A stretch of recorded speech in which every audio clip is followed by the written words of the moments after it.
Blog Talk Radio.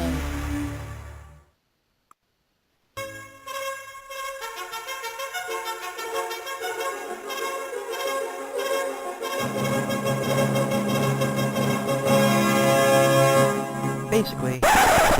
What the hell is that? I'm sorry.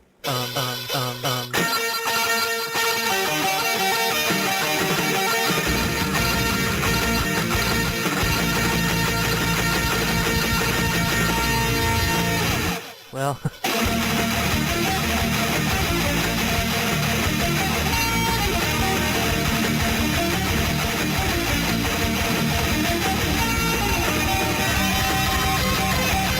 Welcome to the Will and Thunder Show.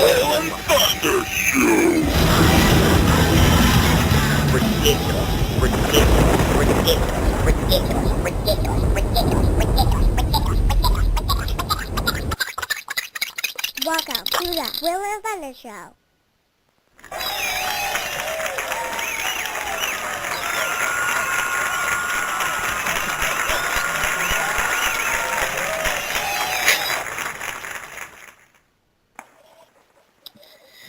Well, welcome in, guys. It's another Tuesday night. You know what that means. It's another crazy rockin' show with the Will and Thunder Show. Welcome in. My name is Cliven Thunder. Alongside me here is William Telltale and Christina the Rock Chick. You guys out there somewhere? I'm here, but who is this Christina? Yeah, I'm not Christina. Oh, what the heck am I talking about? Look, you know what? I go and step on my tongue again. I'm Christiana. I know that, and look. I just spit it out, and it just felt natural. So for tonight, you're you'll be Christiana, but in my mind, it's, I don't know. Pardon my hallucination there. Chris is fine. See, and then I won't get flubbed up. You see, it's the whole thing with the latter part of things that screw me up, like the Anyway, what a great way to start a show. So anyway, Will, how are you doing today? I'm doing great, and I feel for you, man. I can definitely see how ladders might be a major role in your life. Oh, there we go with the short jokes.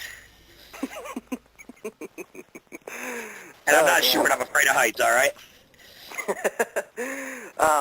Yeah, we got a good show tonight for you. The band Madison Rising will be with us in about 30 minutes or so. Well, actually now about 25 minutes or so they'll be joining us, and they are. I don't know if they're signed to a record label or not, but they're just about as big as any signed band in the United States, unless any not named Kiss or Bon Jovi or something like that. But they they go around spreading the patriotic message, and they support the troops heavily, and they're all about the Second Amendment, and just the principles of the founding fathers and the Constitution and everything. Nope. Yeah, they're a very, very talented band. 4 guys, man. Actually, the lead vocalist was in the Navy for a number of years, and I like the idea of having your, having some core principles when you're in a band. I mean, to be out there and spread a message. I mean, you've got Christian bands out there, and to have a patriotic band out there, it's about just kind of spreading the goodwill and, the ideas of America. And it's a great thing to have out there. There's a lot of country singers who go out there and they do a lot of patriotic things, especially with their music. Nice to have some, rock and roll out there. Yeah. Well, the rock and roll that has the patriotic message that isn't, like, totally whacked out and over the top like Sweaty Teddy. Right. And there's a place, and then there's a way to spread your word and everything, and you can do it through music. That's fine. It's a great concept. As long as you don't go over the top with it as well, Right. So, Chris, have you kind of researched them at all? Any? No, I thought I would wait until they got on the show to kind of hear their music for the first time. I think I heard a song of theirs once, or a snippet of a song that was part of another video that I was watching, but I thought I'd go into this with no preconceived notions or anything like that. So, just open mind for the and first free. time. Right. Well, very cool. That's kind of what I do. Unless I'm reviewing a band for my blog, williamtelltale.blogspot.com. Unless I'm reviewing a band, I'll do that too. And I'll listen to like 30 seconds of them, of their songs, just to find out if they're good, and if I want to book them on the show or not, and then I'll hear the bulk of it for the first time. But the difference is I've actually seen Madison Rising in concert, so so it's kind of it wasn't too long ago that you saw them in concert. It was actually after you booked them on the show and you found out they were coming in concert, but you were already a fan of theirs beforehand. Well, I found out about them. I never really heard them. I mean, I knew about them because of the well, we'll just talk about we'll talk about that when we get them on the air. Exactly. But yeah, I hadn't really heard them until the first time that I saw them. I knew of them. I knew who they were. I knew what they did. Okay. And but when I got there, I had heard their version of the national anthem, and that was it. Now I've heard they've got 2 CDs out, and I've heard both of them, and I dig them. Well, right on. So, well, we'll go, here in about 20 minutes or so, we'll get to know them a little bit better, and so will you guys out there. So what we do usually here in the first part of the show is just do a little warm-up and talk a little bit about what's going on in the rock and roll world, maybe a little bit about football and things like that. So let's talk about the news.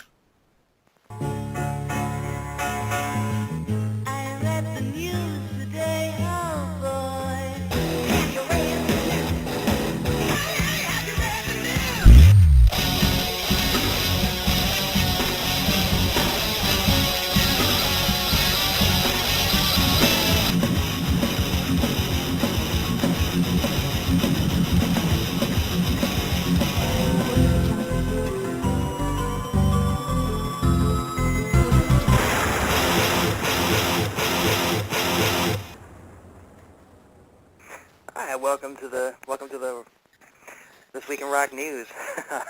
that one band in there is awesome. That comes right before Exodus. You keep bringing that up. I don't know why you keep bringing that up. It's almost like you know who's playing that part. I don't know. I feel a strong personal connection with that particular riff. I don't know why. Kind of. I don't know. I thought, to me, that's probably besides, the beginning little whistling part kind of sound, I thought that was about the weakest part of it. I'm just playing.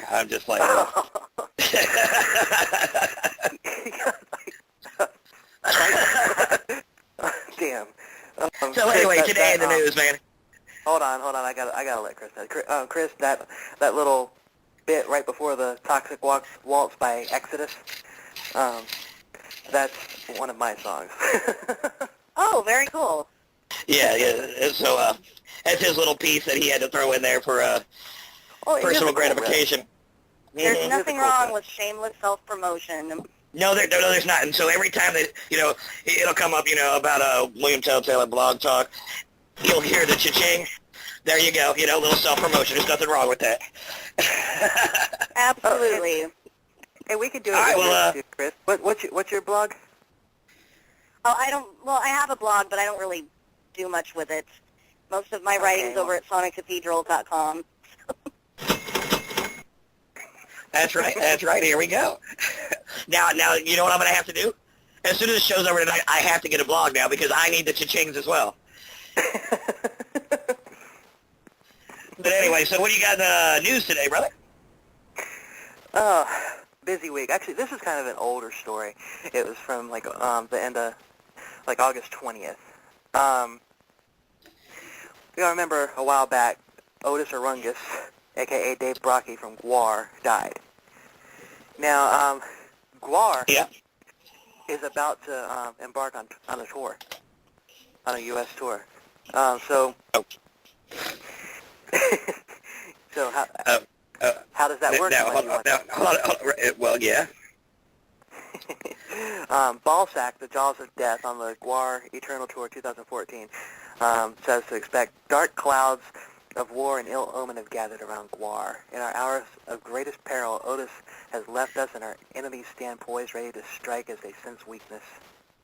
But we will no longer cower in our Antarctic stronghold awaiting destiny's final blow. This fall, GWAR sets out on the most trying quest of their career. We shall scour our leader's favorite stomping ground, North America, and leaving no city unsearched, no venue unrazed, no sheep unmolested. GWAR will finish to the death of town. or to the very Sounds end like of time. fun. Yeah. I know we can never return home until we have the answer we seek. Where is Otis Arungus? I guess they didn't get the memo. Yeah, look, so they're going to go on tour without Otis, of course. I would imagine that they'll Are probably they have searching for a somebody. new singer? Or? Well, I don't know, because I know I've seen Guar in concert 3 times, and there were some songs where their manager Sleazy P. Martini would come out and sing. So I'm pretty sure that we're going to see him on that tour. Right. Well, when they said they're on a search, so do you think that it is possibly, town to town searching and, I mean, I don't know how that would work. I mean, like the kind of whole, like the Rockstar movie type thing, where they're just do out like looking they all for do a... nowadays and go on YouTube. Yeah. Find a guy on YouTube that's dressed up like Guar, and there you go. Well, the funny thing is I remember an interview with Guar years ago. This is, I don't know, it may have been on their infamous episode of Jerry Springer, but they said that the great thing about Guar is it's a band that can literally go on forever. So Well, like Kiss. who knows? Who knows? Yeah, But they maybe they're kind of gonna. can because, I mean, no one really knows. They're kind of like Tool. No one really knows what they look like. Even when you look at them on stage, you don't know. If you were to pass them in the street, you wouldn't know it's them. Exactly. Well, when I saw them in concert at the House of Blues in Orlando, that was definitely the best concert I've seen of theirs. But after the show, I walk out and there's this scary looking guy. He's selling comic books. Turns out it was one of the stage actors that they had with him up on stage, and he was trying to make a little extra money by selling his craft on tour. And more power to him. But I mean they're definitely in a band that could definitely go on forever. Kiss, Guar, and that's really about it. Yeah, like Slipknot. Slipknot probably could too because they wear masks, right? Well, Slipknot, I don't really know too much about them, but I do know that their singer has a very distinct voice. Yeah, I'm not a fan of any of those bands, so. Yeah, I mean, and not so much just being a man, but anything can be duplicated. There's people out there who spend hours on hours just trying to be like certain people and sound like them. True. Hell, there's people who go through plastic surgery to try and look like other people, which is ridiculous, Well, Yeah. God, But think of how many classic rock bands these days are still vital or relevant because they found a guy that can pretty much duplicate their original singer or whatever their most popular singer was, like Journey or Styx, etc. Or Queensrÿche. Exactly. Yeah, Or Queensrÿche, yeah. I mean, Journey, especially They Journey. didn't find him they're on the one with that YouTube, little. though, I don't. No, That's true. Journey's the one that's got the little Oriental guy, right? Yeah, the Filipino guy. Filipino Yeah, guy that, and my goodness, and he is. I'll tell you what, he is as spot on as you could ever find. You know what? The thing, maybe it's because I'm a huge Steve Perry fan, but I can always tell because of his accent. And maybe Really? it's because I listen to a lot of European music, so maybe that's why I can tell when someone sings with an accent. So That that's might the be only it. way I mean- I can tell him apart from Steve Perry. I can tell Todd La Torre apart from from Jeff Tate. I mean that's Oh yeah, you can definitely tell them apart. yeah. I mean there's now telling Todd La Torre apart from Midnight and Crimson Glory. That's a little more difficult. But that was both Jeff Tate and Queensrÿche, or Jeff Tate and Midnight were both like tall orders to fill to step in and replace, and he did both of them very well. So Right. Well, that's another huge news story this week. Speaking of Queensrÿche, I mean, we might as well go there. might as well go ahead. Well, as of September 1st, there are no longer two Queensrÿches. There is only one, and it's the right one, in my opinion. I'm sure a lot of people will hate mail me for that one, but, I think the right group got the name, so, now all the confusion hopefully will abate, and we can all move on with our lives. Absolutely, and if I had been thinking, if I had been thinking I would have, definitely done a, put a little "there can be only one" drop on there for comments and.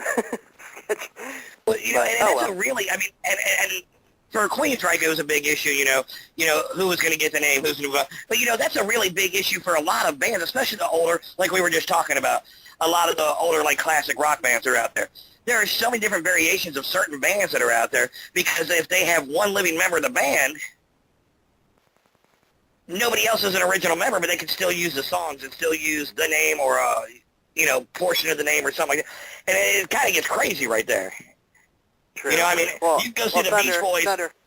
Thunder, do you know what Jeff Tate's new band is called now that it can't be called Queensryche anymore? I have no idea. You want to guess? Yeah, go ahead and guess. Because you might get it.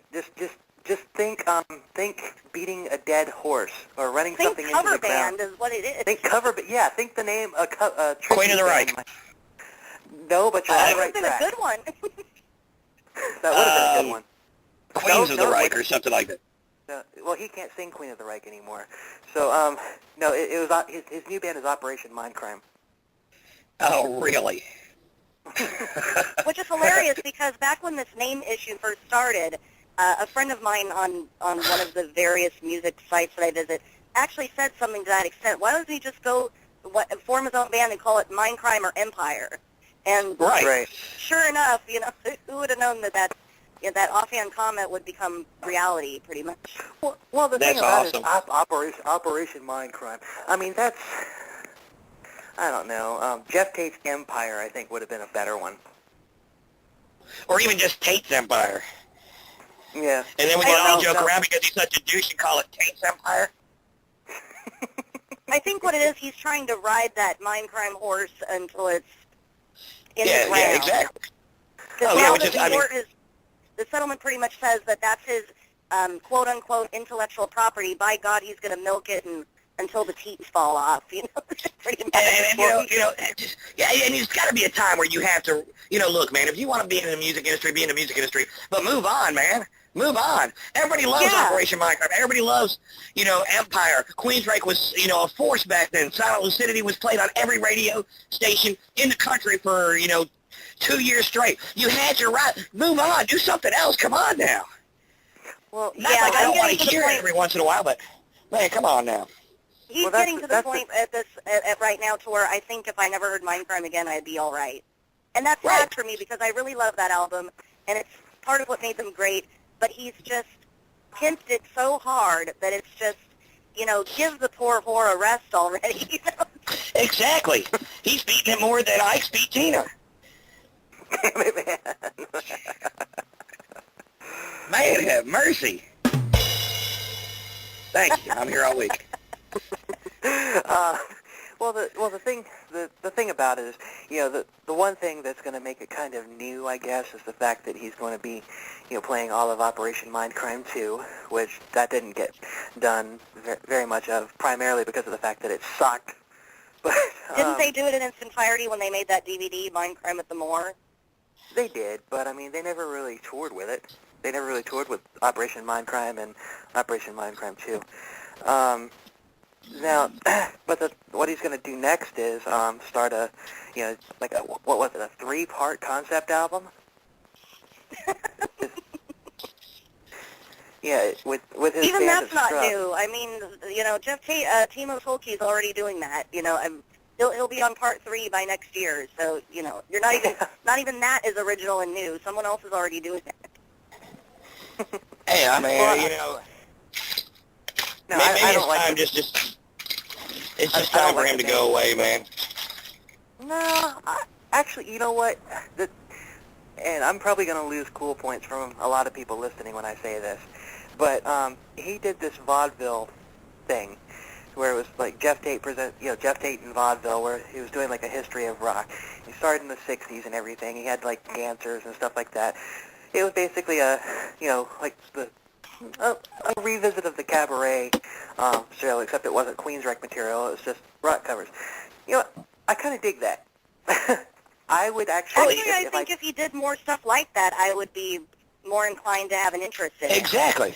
Well, that's just like, and I know I'm going to lose really, really cool points for this, but anyway, a musician that's overseas was really big for a while that never was big in the United States because he was never really United States material, but he did a Broadway play that I thought he did very well in. And I'm about to get my ass whooped here, but Baywatch, man. David Hasselhoff. Yes, when he did the Jekyll and Hyde thing, now I saw a production of it on, I think it was HBO. This is years ago. But it was actually, look, now I like stage shows, and actually, no, seriously, I like, look. I know, but I'm saying, he actually did a good job, and he's got a decent voice on him. But, it was actually cool watching him do a stage production like that. Because that's a lot harder than a lot of people think right there. There's a difference in, going out and singing on a stage in a stadium where everything's mic'd and everything. When you're doing a live stage show like that, and there's acting involved and the vocals are barely mic'd and all, it's actually, you really have to be able to project and all that. It was actually pretty cool. Honestly, if Tate still had the pipes for it, I would say that should be more of his shtick, is to do Broadway, off-Broadway type stuff, because that seems like that's where he wants to be, or exactly. more of his speed. I don't think he wants to be a metal singer, and that's fine. I don't begrudge anybody that. You grow up, you mature, your tastes change. Right. Look at what happened with the, it started with the Promised Land tour. They opened with IMI, right. and he's got like, a paparazzi following him around and ripping his clothes off. That was during the Promised Land. And then, that was my first tour when I saw them. Oh, really? Well, my first tour was Empire when they played all of Mindcrime. Well, you lucky bastard. As a matter of fact, we were at the same show together. No, we were at Promised Land in Tampa. Was that I thought that was Mindcrime. No, we were at Promised Land in Tampa. Now, the funny thing about that... But as a performer, though, Jeff Tate has always been that way. If you look back at their older bootlegs, even before they were headliners, they've always had a dramatic flair to their stage shows, and he's always kind of been in that realm. So I've had many people tell me that. Why isn't he doing Broadway? And this seems to be more of his kind of stuff, and he would be so great. I don't do it anymore. No, not anymore. Now, actually, would be a great idea if he would sit down with a writer, like a screenplay writer, like a Broadway writer, and to do a Broadway version of Operation Mindcrime, where it would tell more of a story between it. That would be something kind of cool too. Then he'd have to. You know what? I would pay to see that. I would pay to see that. I really would. I would pay to see that. But it would be awesome. Let's go ahead and wrap the news up, because our guest is here. We're going to go ahead and play one of their songs. We're going to start off with their version of the national anthem. And those of you who are unfamiliar with them, this is not a traditional version. So if you're expecting the perfection of Whitney Houston when she sang it at the Super Bowl all those years ago, this isn't it. This is a non-traditional version, but it's every bit as good. And when I saw them standing... And it's 10 times better than... 100 times better than Roseanne's. I should hope so. I'm just saying. I knew you were going to do that. Well, she sings better than I really do, did. so I'm not going to... But yeah, this is a great version. When I saw them in concert, there are a lot of veterans, current and retired, that were there. They were all standing at attention as they played this, and we'll get into that when we have them on the air with us here in just a few minutes. This is Madison Rising with their version of the Star Spangled Banner, and we'll be right back with them on the Will and Thunder Show.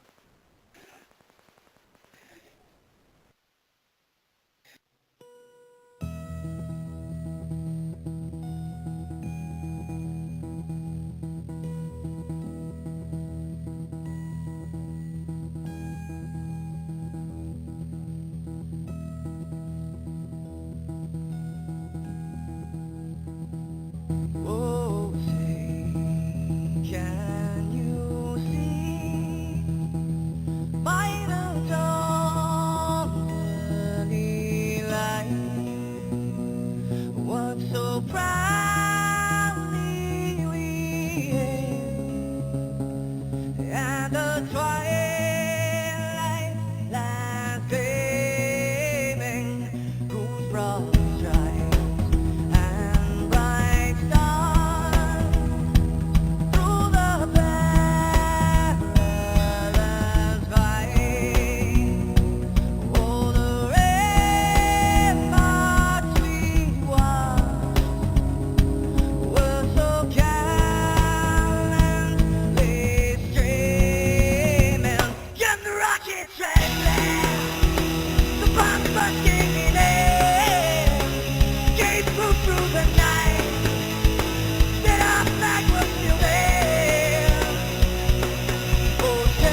Welcome back to the Wool and Thunder Show. That, of course, is Madison Rising with their version of the national anthem.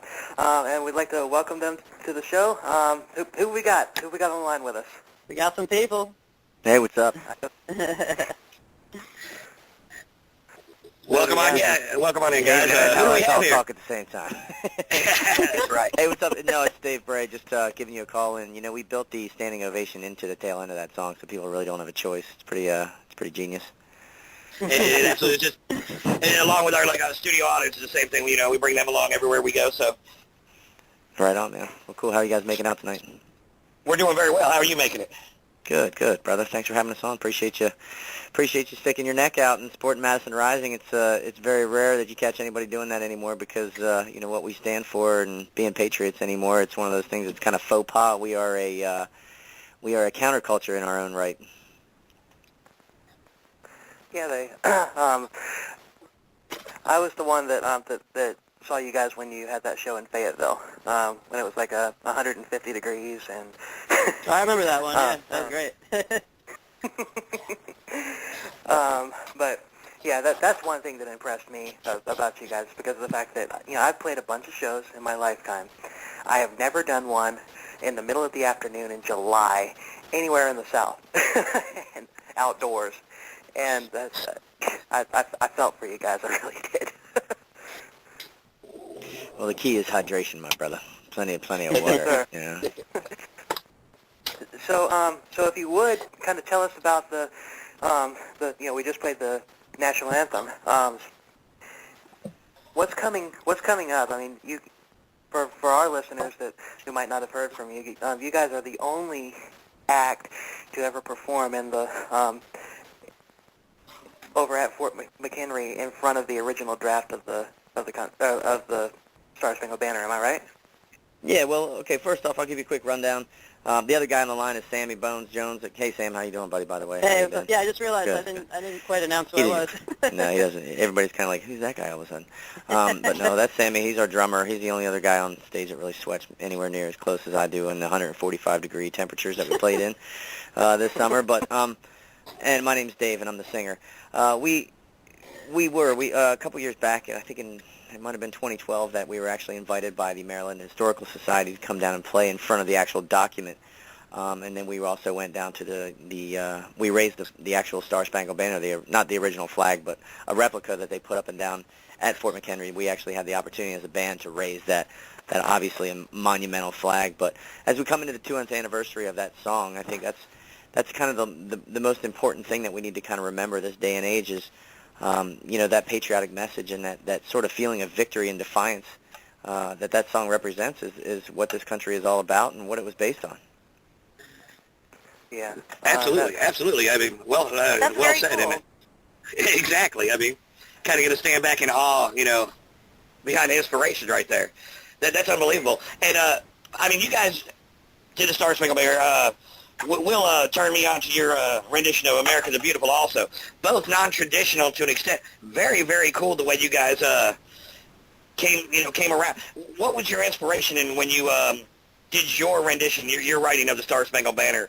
I mean, I know you guys are a rock band, and I've heard other people play the Star Spangled Banner, or you have a guitar player that does it. You guys actually went full out there and, made a full song, kind of twisted it just a little bit, but you got the whole idea right there. What was your writing inspiration when you guys threw that together? Well, I mean, we wanted to recreate the song, basically to give it a fresh coat of paint, because it was starting to feel like every time it was being sung, it was this sort of a death march, and it lacked a feeling of celebration. But we also wanted to keep that reverence. We understood that it had become that because it had been sort of magnified by reverence. And, there's nothing wrong with that older school version, like you said, the Whitney Houston version, very classical, very reverent. But since the days of Jimi Hendrix, nobody's really touched it with the electric guitars and done any justice to it. So that's basically what we wanted to do. We wanted to recreate it, but we also added that little piece in the middle, and that's what actually gives it that opportunity to breathe out and become a rock song, is that, that little stanza where we go into that, we are the brave, and, we'll fight tyranny. And that's again, another huge faux pas when it comes down to the Star Spangled Banner, and it was one of the biggest hurdles we got, ourselves into, was actually in the right. But, changing the words to the song is something that a lot of people look down upon, but once they actually realized what we were saying, why we were saying it, why we were doing it, they understood, and they said, this is a great version, and, we're proud to play your song. So that's what it was meant to do, was reinstill that pride in America and, get a little rock music in them to shake them up. I actually think that's very cool that that you guys did your own take on it, because as a society we are a melting pot, and it shouldn't the national anthem should not be done only one way. It should have different takes on it by whoever's singing it.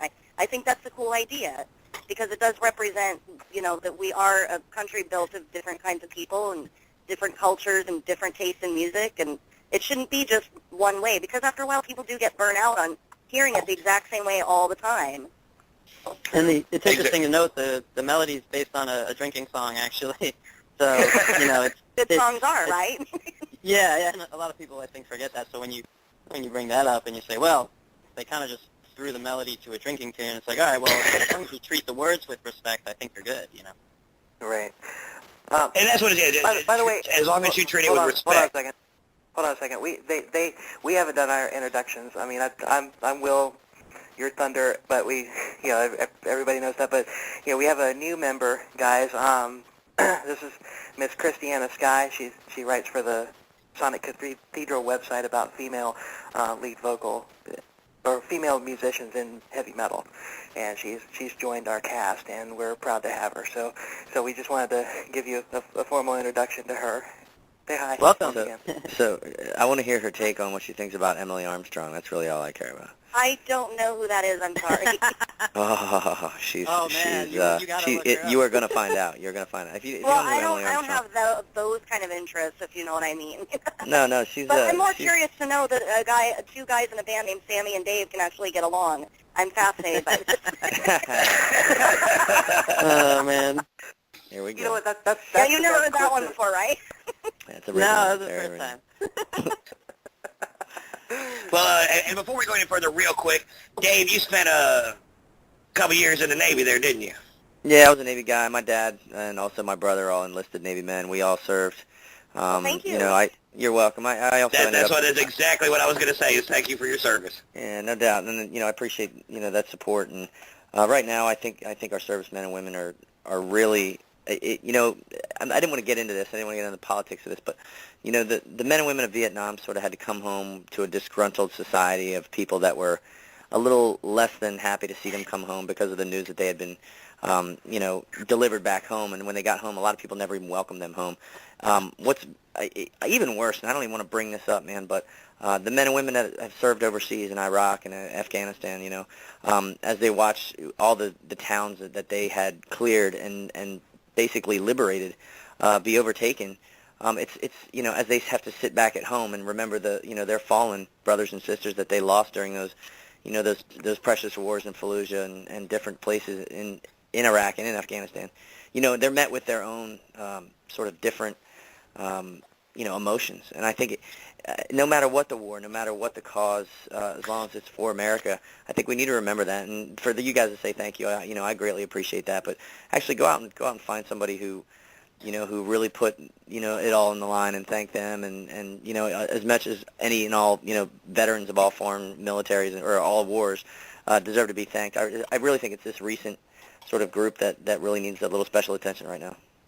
Actually, I do Absolutely. like that over in recent years that people have been more appreciative towards the military and what they do. Because my uncle served in the Marine Corps for 23 years, and so I grew up in a military family, and it's only been over the last, I'd say, 10, 15 years that you get people that will approach you, you know, not me, but people, you know, people in my family, and say, thank you for your service, and thank you for what you do. And, you know, like you said about guys in Vietnam, you know, one of our dear friends is a Vietnam vet, and, you know, he's told us many stories about how, you know, they were basically shunned after all of that and, you know, looked at unfavorably. And I think that it's really good that no matter where you stand on your political side, most people nowadays are very thankful or supportive of the troops, even if they don't agree with war or whatnot. And I think that's a very cool thing, that people are being more appreciative of what our military does and, you know, how they put their asses on the line for you and me and Absolutely. do what we And want.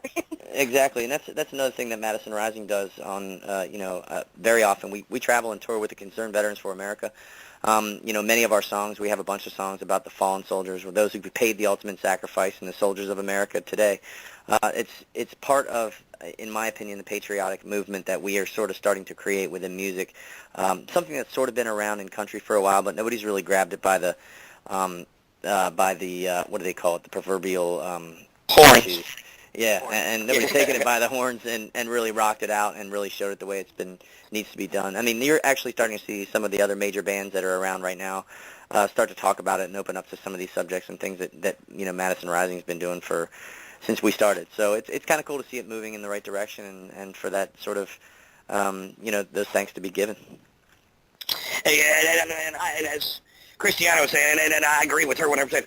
And things have kind of made a turn for the better when it comes to the way that the, you know, American public does look at our servicemen. I see it not on a daily basis, but, you know, quite often. We have two National Guard troops right around where I live, and I work in the restaurant business. I'm a bartender, and when we have servicemen in and out of there, I see it time and time again. People will pull me aside. Don't give that soldier a check. I'm taking care of that. And then go over there and shake their hand and say, listen, man, you know what? This is the least I can do for what you do for me. You give me the right to come out here and choose what, you know, where I want to go to eat and do what I want to do on a daily basis. Let me do a little something for you to say thank you. Amen, amen. That's cool you're saying And, you know, when you see that, you know, it kind of gives you chill bumps, you know, it's, you know, because you have no idea what they see over there until you've been a part of it. Right. And, you know, just what they've given up. I've got veterans in my family as well, and you know, I've had, thank goodness, I haven't had a family member who's fallen in war, but I remember when my grandfather was put to rest, and he was buried in a memorial, you know, in a Veterans Memorial Cemetery, and they did the 21-gun salute, and just the feeling you get right there. First of, you know, you have the sadness, but you have the pride right there. You know, this is my grandfather, and they're giving him a 21-gun salute for the service he did. I mean, it's such bittersweet. Yeah. Well, I think you thank your family members as well, and you know, again, I think what we're seeing more and more, you know, after 9/11, there was that sort of come together of the nation. We sort of put down what side we were on, or you know, kind of our political beliefs, and we came together as a country. Right. You know, we're coming up on that date shortly, and we're also coming up on the 200th anniversary of the Star Spangled Banner. And I think that those two dates kind of are so close to each other, for obvious reasons. A lot of the attacks that were launched on September 11th by the British, are also, relevant to the September 11th attacks that we had in 2001. Sure. We're coming around now where we have a viable threat on our borders. We have a threat now coming out of overseas. We have this ISIS deal, and we're seeing more and more of that. And I think what we're realizing is that politics and politicians are not going to be the ones who save our country. It's going to be the men and women, our patriots, that are going to come together, and they're going to stand for what this country really, really is all about. And it's not going to be our politicians. But we do have in place an initiative to help, because we have the midterms coming up, and we're calling it our Hero Initiative. And our song is called Hero, and it basically goes out to any of those politicians that are seeking a seat, in our midterm election this year coming up. We want to offer out our song Hero for them to use as their campaign song. And we don't just want one candidate to use it. We want any of the candidates that feel the same way about our beliefs politically to use it. And that way, when people hear them using it on their websites, they can have all the downloads they want. When they hear them using it, they know who to vote for. It's one of those things that, they're in line with this belief. I trust them. I will vote for that person. That's how we want to work that song. So if anybody's out there, any of the listeners, that are out there running for office, political chairs, please, get in touch with us at MadisonRising.com, and we want to offer you that song to use on your website. Use the song. Well, that's very cool. I'll tell you what I'm going to do. When we take our next break, when we play the next song, I have Open Road, and I have America the Beautiful. I will go ahead and pull and rip one of the, rip Hero off of my CD of you guys, and I'll upload that, and we'll play that too. And I've got the people of Tom Tillis' office running against Kay Hagan here in North Carolina contacting me, about twice a week via email and like once a week on the phone. So I'll make that phone call and get them to see if I can get them to use that. Very cool. The one cool thing you said right there, which I really appreciate there, is you said that this threat that's coming over, that the solution to it is not going to be the politicians, which I agree 100%, because I think right now the politicians we have, whatever the letter behind their name is, are just playing playground politics right now on who's right and who's wrong, and not worrying about America as a whole, period. I think it's become a shoving game back and forth too much, and that actual core values on both sides have dropped so much that, they really don't even know what they're fighting for anymore, or what they're arguing about. Well. So, it's kind of, and I think the American people, it's time for us to get back to the reality of things. And no matter what side you're on, think about who you're voting for and what you're voting for. Don't be idealistic and unintelligent about it. Do your research to an extent and figure out where you really stand. The one great thing about our country is you have a choice to make, but the point of the matter is make an intelligent choice. Don't do what your neighbor does because you think your neighbor's got everything made. Right, because he's got a cool sticker on his car, right? Yeah. It's kind of like that picture. It's kind of like that picture that's been going around Facebook and the internet of the Patriot that has the donkey and the elephant by the scruff, and the caption reads, "Enough of both of you," or I've heard enough about how to do both. If I find it, I'll send it to Will. But I like that sentiment. It's just I get tired of both sides always saying we're right and being more concerned about being correct or being the winner of this invisible game rather than caring about what the people want. True. Exactly. Or what's best for the people. Exactly. And then it goes both sides. It goes either way right there, and it's nice actually to have you guys who, you have your ideals set, and you guys are out there and you're putting it out, but you're not going out there with a political agenda, so to speak. You're out there, first of all, being patriots and saying, I love this country. This music is about my country and my love for my country. And then you put your ideals with it. True. So, that's basically, if you can go through the titles of a lot of our songs. We have songs about the Navy SEALs. We have songs about, again, I said the fallen soldiers, called Hallowed Ground 1 and Hallowed Ground 2, our song Hero. And we also have, America the Beautiful is another rendition. So, I'm going to have to, actually, I have to step off. I have another interview tonight, so it's 10 of, and I got to roll. But thank you guys so much for having me on. Sam, I hope you're going to take over. Yep, Yeah, no doubt. I'll hang in. I'll chat you guys. All right, guys, be Thanks well. for hanging out with us. No doubt, Thanks, man. Dave. I really Thanks for being with us, appreciate Dave, man. Appreciate it. it. Take care. Bye.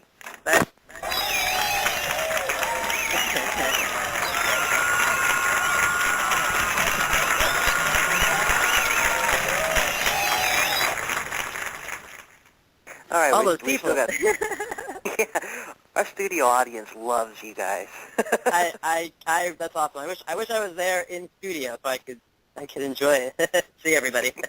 Exactly. We pay them well. They're here every week, man. I mean, Cool. They've got the applause thing down to a science. I mean, it's like everything's perfect, just like a band would do it. exactly, you know? Cool. You mentioned Well- what was one of the songs you mentioned you had? Open Road. That's one of my favorites for sure. Okay, well let's go ahead and break, and we'll play Open Road. I've already got Hero uploaded, and we can play that. You know, we can play that in a little bit. Cool. But let's go ahead and break, and we'll come. Excuse me. We'll come back with Sammy from Madison Rising.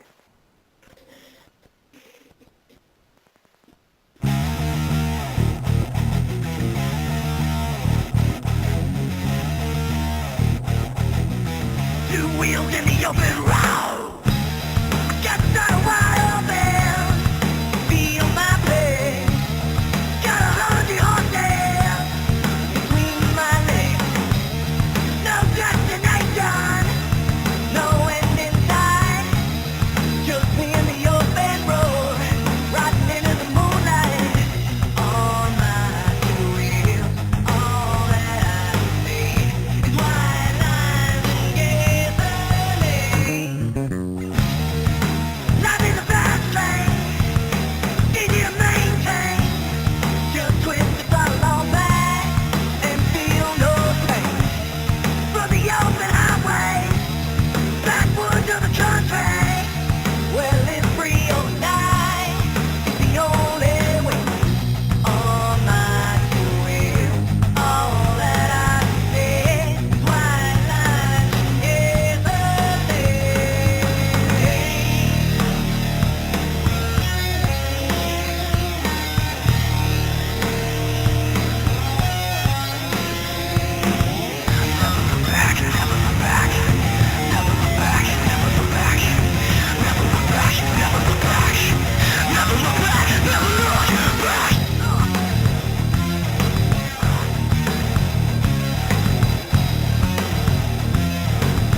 White lines and gasoline.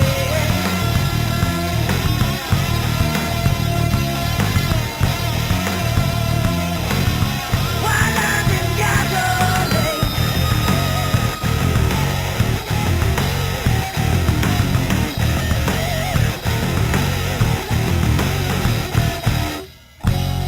Two wheels in the open road, life and death in my own hands. I am my own justice, I am my own man. I never look behind, all that I have seen is all in the air. White lines and gasoline, white lines and gasoline, white lines and gasoline, white lines and gasoline.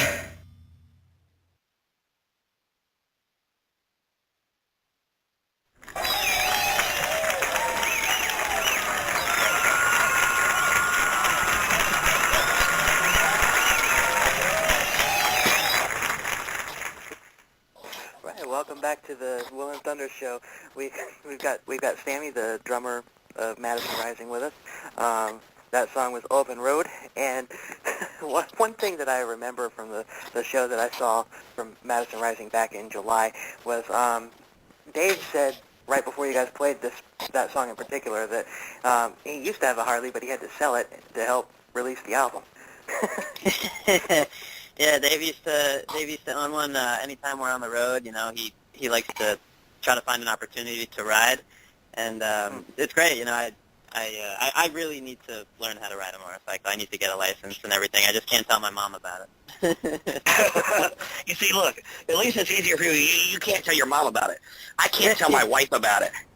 So I don't know. I don't even know where I keep my motorcycle. And look, man, I've got a 2.5-inch goatee tattoos all over me, and everybody thinks I'm like this big Harley rider. And they're like, so what kind of bike do you ride? I'm like, a Schwinn. That's ridiculous, man. That's great. Dude, No, my wife won't, but, you know, it's like my wife won't let me. That's crap, man. 40 years old, my wife won't let me. Come on now.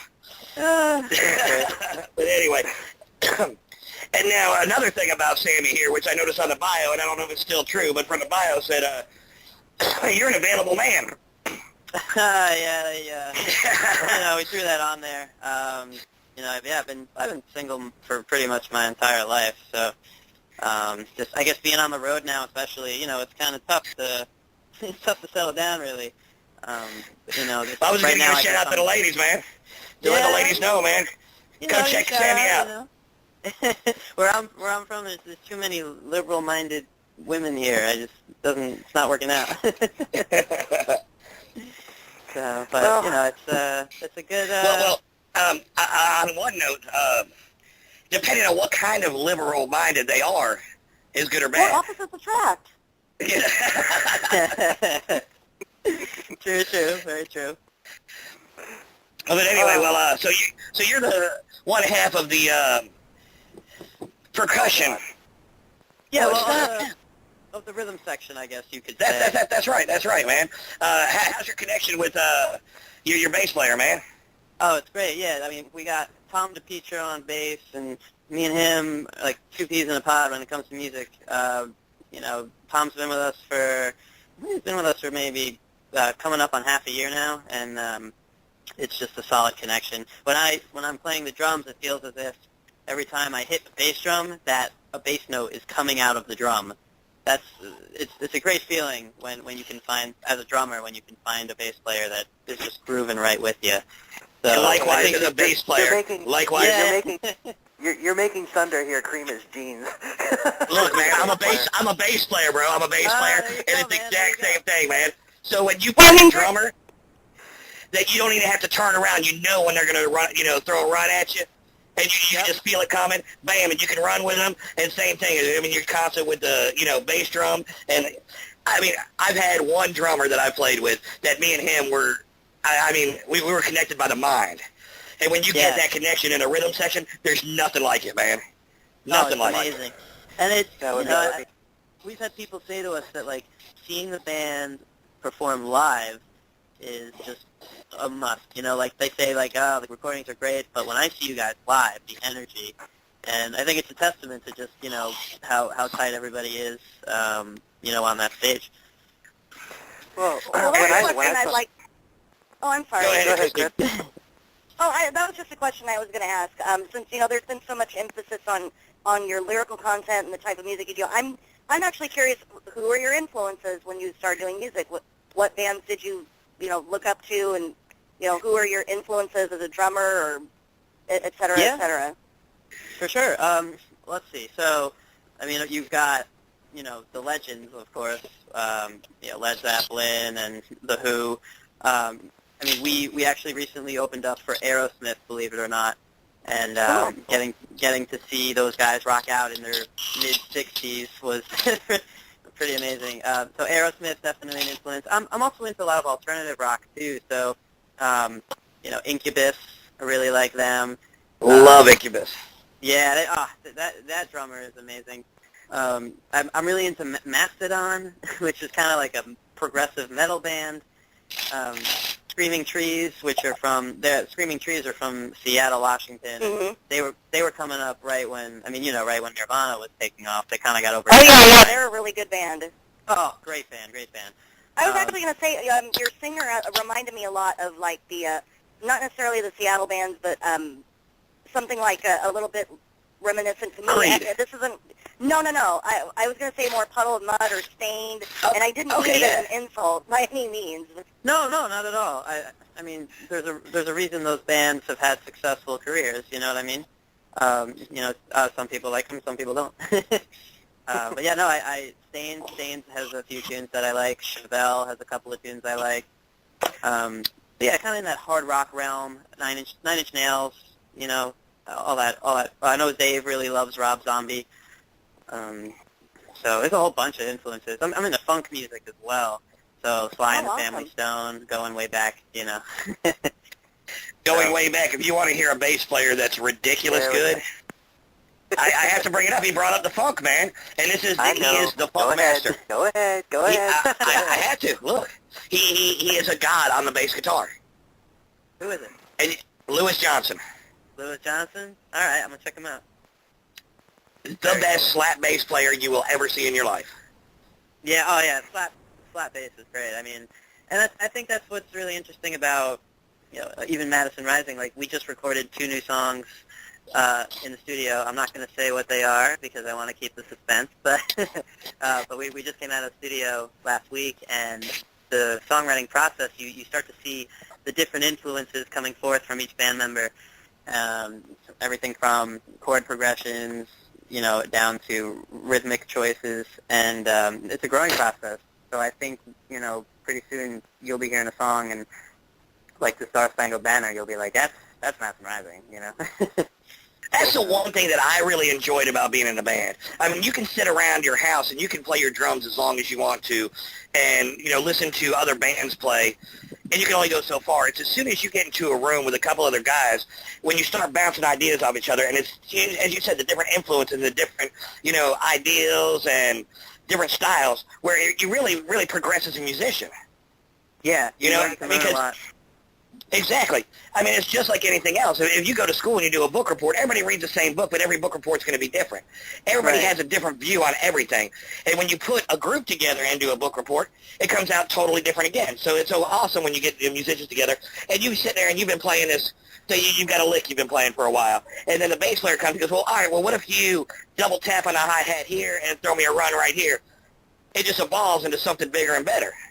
Yeah, I mean, that's all. Hey, Chris. Very cool thing. Chris. Yes, I'm here. We've got a drummer and a bass player. We're screwed. You guys are done like dinner. I'm actually having fun listening to this because it is true. Even when you have the same influences, nobody hears music the same way when you guys get together. And you have. Let's say you both have the same favorite bands. You both pick out different parts of the songs that move you and that you find interesting. So I think that's very cool. Well, I think it's really cool too. But I was just busting on thunder there for a second. So. Well, hey, look, man. Well, we don't have this, opportunity much. It's usually the lead singer or the guitar player. So now that we have a drummer and a bass player that can go back and forth and talk about, how the rhythm really is a part of the whole thing right there, that, what holds the whole song together. we don't have to deal with egos right now. Well, it's not a perspective people get to hear that often, So I'd say it's cool. We're humble musicians who really love the idea of, how music comes together. We're not like, oh, I can play that too. I can play that too. I can hit that note. I can hit that note. Come on now. We were actually, look, we were talking music. We were talking music. We weren't sword fighting. Right. It's true. What I find interesting to relate the music back to the message, of course, is that, I don't know if you've had this experience, guys, but there are times where I've heard a song on the radio, and I'm like, oh, man, that song's great, and then I'll go home, I'll listen to it a little more, and then I'll look up the lyrics of the song, because sometimes I don't even notice what the lyrics are at first. So I'll go back, I'll look them up, and I'll say, oh, my God, that's what he was saying? Whoa. And I think that's such an interesting thing, I think, with Madison Rising, is that, there are certain songs where we've had people come up and say, man, I was really digging the groove on that song, and it wasn't until now that I realized, what those lyrics were during the second verse, and I love the song even more now, so Very cool. I think that's a really cool experience that, some people listen lyrics first and then music, and some people listen music first and then lyrics. It's just kind of a cool observation that I've noticed. And it's the same aspect in music. I'm sorry. Go ahead, Will. I've been shutting you out. Go ahead. That's all right. You're in bliss right now. I get it. Look, man. Hey, Sammy. A few months ago, we had this guitar player, this shredder guy. I mean, this guy's up there in the ranks of like Yngwie Malmsteen, Steve Vai, Joe Satriani, people like that. And me and him were just like going back and forth. It was just kind of like a match made in heaven. It's like our musical influences were identical and everything. I hung up the phone. Was calling preachers. I mean, I thought they were going to get married. I mean, really. I mean, I'm like, look, man. That's good. Anyway, I had I mentioned before you guys came on that that there was a certain news event that they kind of made me aware of you guys, and that of course was the Cliven Bundy situation. You guys went and set up and played there. Now, I'll go ahead and give a brief, for those who might not know what that was. Basically, it was. And when he says brief, 30 minutes later, we'll talk about it. No, I'm just kidding. It was now it's my turn to bust your balls, buddy. It was an attempted. It goes both ways there, Cupcake. It was an attempted land grab by the federal government of a private citizen's land. Now, and it made national news, and there was there was talks of a civil war starting as a result of this. I mean, everybody went down there. Every civilian, every person who stands up for the Second Amendment and the Constitution of the United States that was able to get there was there. And you guys went there and set up and played a show. You got to tell me about that. You got to tell us about that. That was that was pretty wild. I would have loved to have been there for that. Yeah, we let's see. All right, so we'll start 2 days before we went to Nevada, and we didn't have enough money to get the plane tickets last minute. So we actually did some crowdsourcing, crowdfunding, and within 1 day, our fans were able to raise enough money to get us out there last minute and do this show. And I think that was just a huge testament to the fans that we have. Like, if you're listening, like, this is why we continue to do what we do with the support of the fans. I can't stress that enough. So we get there, and they got this, like, flatbed truck set up. It's, like, real long. Like, we spread out across the whole thing, set up drums, bass, guitar, and we played for about an hour and 35 minutes. We just, it was very peaceful there, which the media, of course, they like to distort things, and the media is saying, "Oh my God, it's a war zone," and But when we were there, it was a bunch of patriots. They just wanted to have a good time and celebrate this country, and just spread a positive message. So that's what we did, and I think it really brought people together. I had the best hamburger that I've ever had. Nice. Yeah, so that was what that was about. It was a really cool thing, and like I said, the media just. I mean, I don't know if I should get started on the media, but a lot of the. Well, I mean, the media, it's the way it is. I mean, no matter which channel you turn on, it's going to be expanded on which way they want you to see it. One of the greatest things I've seen on the internet is talking about how the media puts things into a perspective they want to. There's a picture, and it shows an Arabic person on their knees with his mouth open, and it shows a soldier standing over him with a rifle. And it kind of looks like the rifle's pointed at his head. But if you expand the picture and see what else is going on there, it's just him standing there behind the guy, and there's another soldier in front of him with a cup of water helping him. Yeah. So what it is, when they straighten the picture down, it shows you what they want you to see of this is how evil, this is the war about. But then when it opens up, it shows, this is actually, a humanitarian thing where they're, giving some water to somebody. And it's just that's just the way it works right there. They want to show you what you want to see, or they want to make it more than it is. And that's what's so sad. The greatest thing in our country right now is we have so much media, and we have the ability to see things within seconds. We didn't have that before, and you didn't have all the information. The problem today is you have too much information, and it's clouded information. Yeah, there's a whole lot. It's a jungle out there in cyberspace. Now, hold on. Before I chime in, Chris, do you have anything that you want to add? Oh, I'm just listening. I'll jump in if I've got anything. No, we're she's new member to the cast, so we're getting used to her. She's getting used to us. So I mean we getting used to having 3 people on. Yeah, used to getting 3 people on, and the jumbling out of the way. Me and you don't have the jumbling out of the way yet. It's gonna be harder with a third person. But we get this done. Yeah, it's actually been pretty easy. I haven't had to bust up any fights yet, or not yet. Don't give us time. Not yet. or put anyone in a corner. You're going to be the new mom on the show right here. And actually, we've done pretty well. I mean, because Will and I, we've known each other since we were about 4 years old, and we're both in our early 40s right now. So we both have been there, done that, and we've had a few scraps in there, haven't we, brother? Yeah. But I mean, you guys have, you know, I mentioned in my blog, you know, my write-up of you guys' album and the show that I saw in Fayetteville. Right. You guys have played all over the place, like NFL halftime shows, NASCAR, opened for Leonard Skinner, Toby Keith, Kansas, Steppenwolf. You've also been on Fox News and The Blaze and, you know, other things like that. Now, Right. now the thing about it is, I mean, if you really, you know, get down and, you know, and read some of the comments on YouTube about your stuff, I mean, you know, I'd say probably 60% of it is positive, but that 40% is downright nasty. I mean, do you guys read that stuff?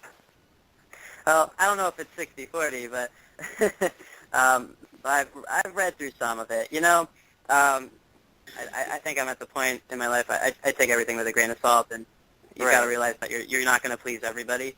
True. We feel that we do the Star Spangled Banner, as Dave was saying before. You know, we feel we do it with the utmost respect, and the many positive reviews and positive feedback we have received is testament to that. We even had a guy from England who was like, "Hey, I'm from England, but after hearing your version of the Star Spangled Banner, I think I'd like to be an American now." So, like, when you hear stuff like that, You know, like, wow, that right that's there is really cool. that's a compliment It's on there. It's on YouTube. It's on there. I promise you. But I love it. yeah. Well, I mean, so that isn't was that really cool. YouTube and You know, you're always you know- going to get haters. Yeah, there's always That- going to be guys who hate on it, and that's just, you know, it's like, okay, that's the great part about being in this country is you have Right. every right to feel a certain way about something, and I'm not going to... Exactly. You know? My- You're not going to get your head My- chopped off for my saying you point- don't like this. My point for bringing that up wasn't to say, hey, people hate you. No, it was No, it was the fact that it was the fact that that some, you know, that like I mentioned in my blog post, you know, people on the right William hand Del side Taylor of the spectrum- blogspot.com. I'm sorry. and I'm not by my board, so I can't give myself the ka-ching sound right now. But anyway,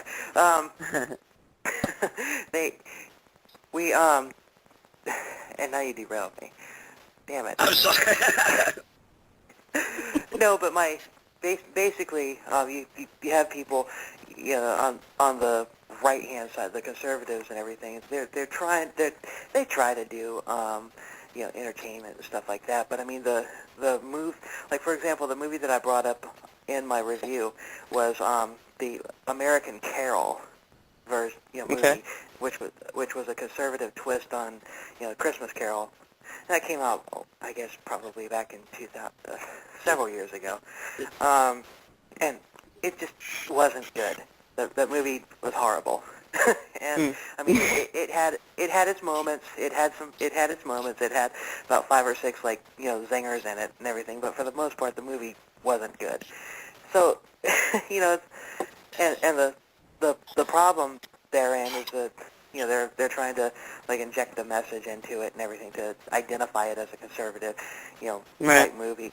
They're going to get it right eventually, but it's going to take some time. I mean, you know, I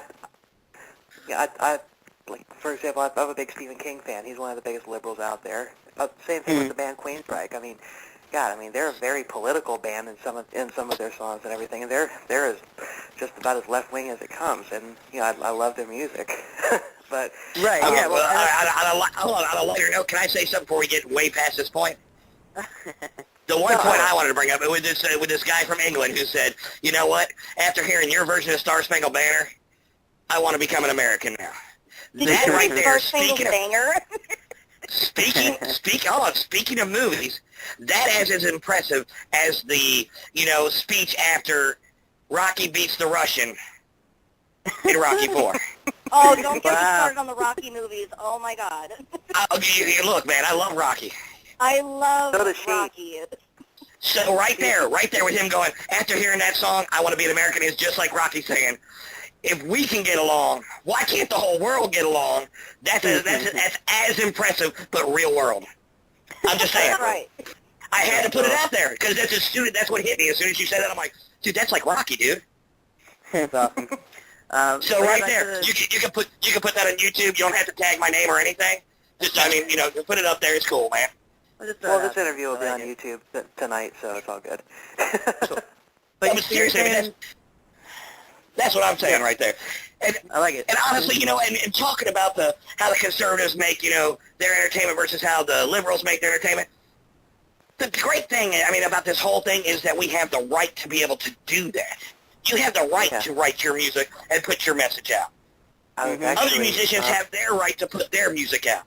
And it's the guys out there right now that are in Afghanistan. My wife's cousin, who's been over there 3 times. Man, he's been to Afghanistan, Iraq, and God bless America, my brain just stopped working. Somalia? Not Somalia. It's not his. God bless America. It'll come to me here in a second, but he's been over there 3 different times. It's about him going over there and making sure that we have the right to keep doing that. Right. You know what? If you don't like President Obama, if you don't like President Bush, you have the right to say, you know what? I think he's a fucking idiot. And you can say it in the middle of any square, any town, any city, anytime you want to. Without getting your head cut off. Right. That's a beautiful thing. It would be un-American. It would be un-American to not question what some of the things the president is doing. You know what I'm saying? And that's any president, really. It's the way it is. Here it is. But we have that right to do that. And that's what's beautiful, man. And that's, when you guys going out there and flying an American flag instead of the devil horns while you're playing your rock music, it's awesome. A lot of countries, man, you have to listen to whatever they put on, what they decide to put on the radio. Well, it's kind of like that here, but, we can still listen to what we want. There's a little difference there. We're not listening to sitar, the sitar all day long. but you know what I mean here. And that's the greatest thing about this country. And that's the great thing about you guys is using your ability to do what you want to get your point across. Yeah, right. I guess you could say putting our talents to good use. Well, I was actually, I was telling this to Will when he was explaining to me a little about your music and what you guys do, and I told him then, I said, I really don't, for me, it doesn't matter what your personal beliefs are, as long as you're out there and you have something of substance, because there's so little music out there of substance. Whatever your message is, I'm just glad that there's people out there that are, want to write lyrics that make you think, or teach you something, or, give a different perspective other than, oh girl, I love you, or whatever. Right. Or like Beck back in the day, who, Beck would write any words that rhymed together that came up with a couch and a bug eating, a termite eating sawdust, and you done listening to the song, like, oh, that was a good song, but what the was he talking about? Oh, I love him too. But it's exactly and I do too, right. but you look back, there's certain songs and certain bands out there who have put forth music that have actual meaning behind the words and, their ideals and stuff like that, which I think that's great music right there. When you have to sit there and use your frontal lobe to listen to a song and understand it, that's fantastic. Well, yeah, there's a lot of bands out there that you have the hip-hop movement that, talks about booties and whatever. Well, the thing is, back in the 80s, there was rap music that was like that did make you think. Right. Some of it did try to be political or social, and it's just gone to this weird place that I don't even know what the hell it is. But just a few minutes ago, as you were talking about being a musician and enjoying listening to the bass and music, I'm a writer. I like to read or hear good lyrics. I like music that tells a story or that has something more to offer than just, very banal shit. I like music that says something, even if it's not something I necessarily agree with or am interested in. I respect that somebody has taken the time and the effort to want to make music that people like myself would want to hear. That people out there do care about what their lyrical content is, and that they want to be something more. What I don't even know the word I'm looking for, but more than noisemakers. Something more going on. Yeah, to have something more going on than just throwing together words that rhyme or writing about the same stuff that everybody else always writes about. Yeah, Right. no, it's true. It's true. I like your point about the hip hop stuff because I'm a big hip hop fan as well, believe it or not. And I was really into like Dr. Dre back in the day, talking like '90s when NWA. NWA and all that, and this was a very socially conscious kind of thing where like you're saying, they rapped about stuff that it was real, and Right, now what was going on, it's all really? about, now it's all about the girls in the club, and it's mindless. So yeah, Madison Rising is music with meaning. It's music for people that want something more than just hey girl, like that. Right. Exactly. Yeah. Or you a stupid hoe, you a stupid hoe, you a stupid hoe, you a stupid hoe. And it's not, and honestly, it's not just hip hop that does that either. I mean, the rock genre has had, especially since the, mid '90s through now, have had, bands out there that, it's just nonsense half the time. Yeah. Where they're whining about, oh, I'm going to cut myself because my girlfriend left me. It's like, grow up and get a job and shut up already. Fuck, man, we've all been through that. Yeah. I mean, so, to put something down that actually means something is great, That whole thing with, like, I'm so sad my girl left me, I'm going to put on black eyeliner and I'm going to cut my wrist. Man, come on, man. Yeah, I think what happened was, at least with the grunge in the '90s, they had a valid point as to what they were complaining about. Where now it's just first world problems. Just all their songs right. are just. I'm so sorry you don't have a TV in your third khakis. bedroom. Exactly. Hey, guys. Look, I don't know what to do. I went in my bathroom and I couldn't watch TV while I was taking a dump. My life's over. Get out of here. I know. I only have the iPod 4. I don't have the iPod 5 or whatever. Right. Yeah. Hey guys, let's go ahead and break again. We're gonna play the song "Hero," like I said, and when we come back, let's get into the meat of this band a little bit. All right? All right.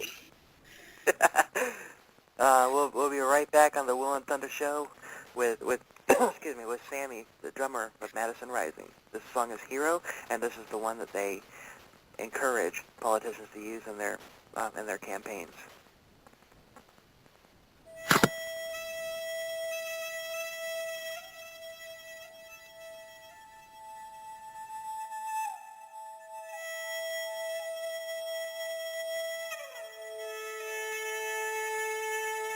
We need a hero, someone to save us from ourselves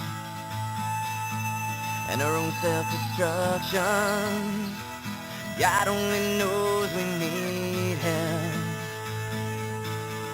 Looking for a hero, someone who cares about the future, not about themselves, but about the idea of America. We need a hero, someone to show the way. We need a hero who speaks for the people and what we have to say. We still believe this land of the free is still America. We still believe in the land of the free, and we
welcome back to the Will and Thunder Show. That, of course, was Madison Rising with their song "Hero." That they encourage every politician running for office, if they stand, if they stand for the Constitution, to use that in their campaign. That's a pretty gutsy move, and like I said earlier, I'm definitely going to contact Tom Tillis about it here in North Carolina. Let's see if someone does that. Yeah, I'm going to. I mean, I don't have a lot of influence, but I mean, I've got some because just because of that radio host. But I mean, I'm definitely going to see if I can get Tom Tillis to use that, and maybe it'll very cool. let him. Maybe it'll make him think a little bit about his platform, because I mean, he's kind of a he's not my first choice, if you know what I mean. Right. But I mean, I wanted to, I kind of wanted to get into the kind of the, like I said earlier, the meat of the band and everything. And and one thing that I know, one thing I know from reading the bio of Madison Rising is that Dave was a Navy corpsman. And for my understanding is that job, that's not a very glamorous job in the U.S. military. They basically get to, they're basically on-field medics. Am I right? Yeah, he's a medic, and he worked with the Marines, I know. I think he was a 404 corpsman who's working with the sniper unit, I think. But yeah, I mean, you have most respect, obviously, and it's been actually a really great experience being in a band with Dave. Yeah. Well, I was wondering if the song "Hallowed Ground," and so I don't have that one queued up and ready, but I wanted to ask the question anyway. Like the song "Hallowed Ground," is that wasn't that wasn't a personal song, was it?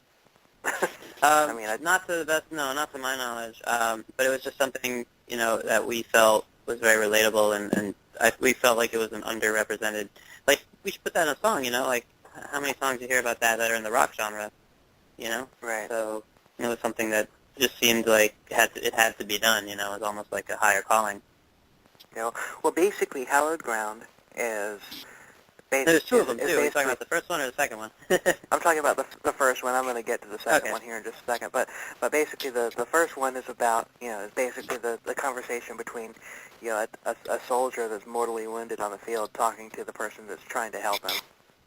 And then the second one is that, is basically part two, where, after the guy, pays the ultimate sacrifice, what happens when, his wife and his family gets that knock at the door. And, there's two very emotionally charged songs that, both of them kind of made me well up a little bit. And, because I've known people. I live in Fayetteville now, which is where 82nd Airborne is, but I've also lived in Clarksville, Tennessee, where the 101st Airborne is. So, I mean, I've witnessed, I've been around this stuff. I mean, I've never been in the military myself, but I mean, I've been around, two major fighting units, and and I've heard, I've heard stories that would make your head spin. I mean, Dave has seen it and everything, and I'm sure that. Well, I don't know if he's told stories or not, but I mean, it's just it's the songs like Hallowed Ground and Hallowed Ground 2, it really puts it into perspective for people that weren't there, people that have no idea what's going on, and I definitely commend you guys for doing a song like that. It's amazing. I just had to say that. It's just it's a very, very moving song. We appreciate that. Thank you. Yeah, well, take some songs like that, the truth in them is what, makes the song so, what's the word I'm looking for, powerful as it is. And, especially when you get to the point where, in the second song where, and it's talking about, where you have to go explain to the family that, their son, daughter, husband, has paid the ultimate sacrifice. But I had a conversation with my wife the other day. My youngest is 11 years old, and his dream and what he wants to do since he was 4 years old is he's going to join the service, and he wants to go fight for his country. Well, and my wife continuously tells me, you know how scary that is, and you know how dangerous that is, and you know what happens when you get that phone call or when you get that letter. I was like, you know what's going to happen that day? I'm going to be the saddest I've ever been in my life, but also the proudest. And it's a moment that, you know what, at this point in my life, you know, it terrifies me the thought of anything happening to my children. But it also makes me proud that 11 years old, he realizes that, you know what, it doesn't matter.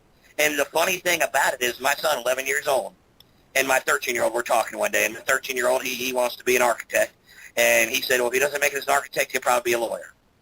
He looked at his little brother and said, well, what if you don't make it in the military? He's like, it doesn't matter because I won't be here. And at 11 years old, he understands the ramifications. He's not looking at it like a video game. He's looking at he's watching news. I drive around and I listen to talk radio sometimes, and the kids hate it. Don't get me wrong here, but he understands the reality of it. And he still, to this day, will walk around with an airsoft gun, and he ninja steps in the yard, and he's got that little, either machine gun or pistol or his little shotgun. He's like, you know what? This will give you the right to be an architect, big brother. Build whatever you want to build. Yeah. And and as I said, it'd be a sad moment, but a proud moment as well. Right. Yeah. I've had someone tell me this whose dad was a cop, and I imagine it's kind of the same thing a little bit. When he got the tragic news that his father had been killed, doing his job, the first thing he said was, "Yeah, this is the worst day of my life." But on the other hand, now I never have to worry again about getting that call, because when your loved one is in that kind of job, that's all you ever worry about is, when is that call going to come? When's the hammer going to drop? And now he says, now I don't ever have to worry about that anymore. And I can be proud of my dad that he died doing what he loved, and, all of that. Right. So, yeah, I would imagine that it's a lot like that. It's not easy.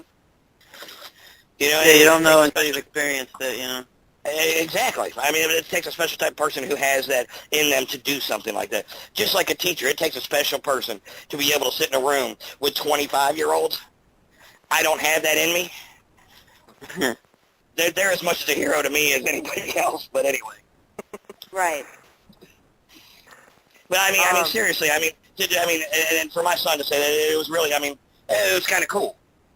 But as we were talking about that song being so intimate right there and real, it's just kind of like the same thing. You guys are doing it from the perspective of the soldier and the person helping him, and then you're doing it from the perspective of the person who lost that soldier.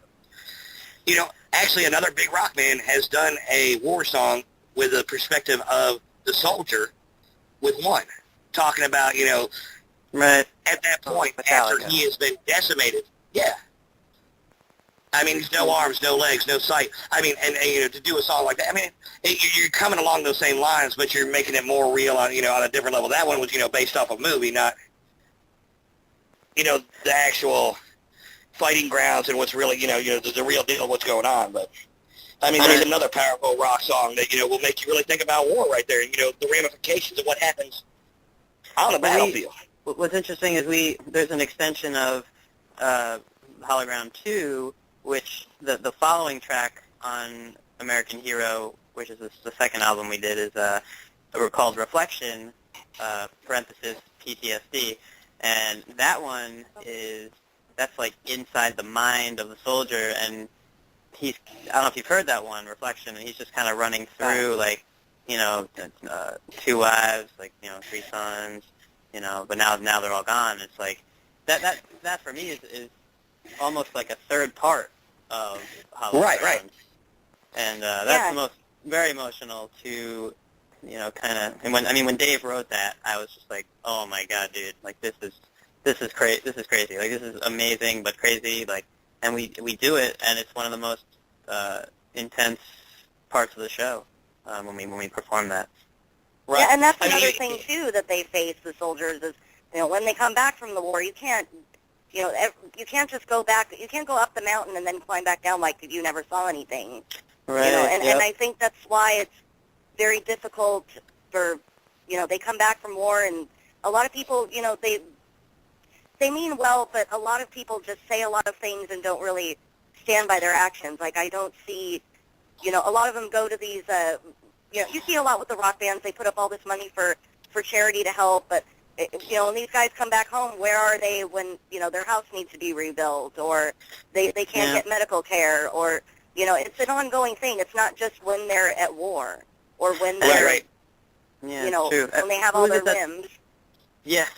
Who was it that said, the one you guys mentioned before, or maybe Dave was even mentioning that a lot of other bands are starting to do some songs that are in support of the veterans now, and Five Finger Death Punch, who I'm not a huge fan of their music, but Five Finger Death Punch, they just put out a music video.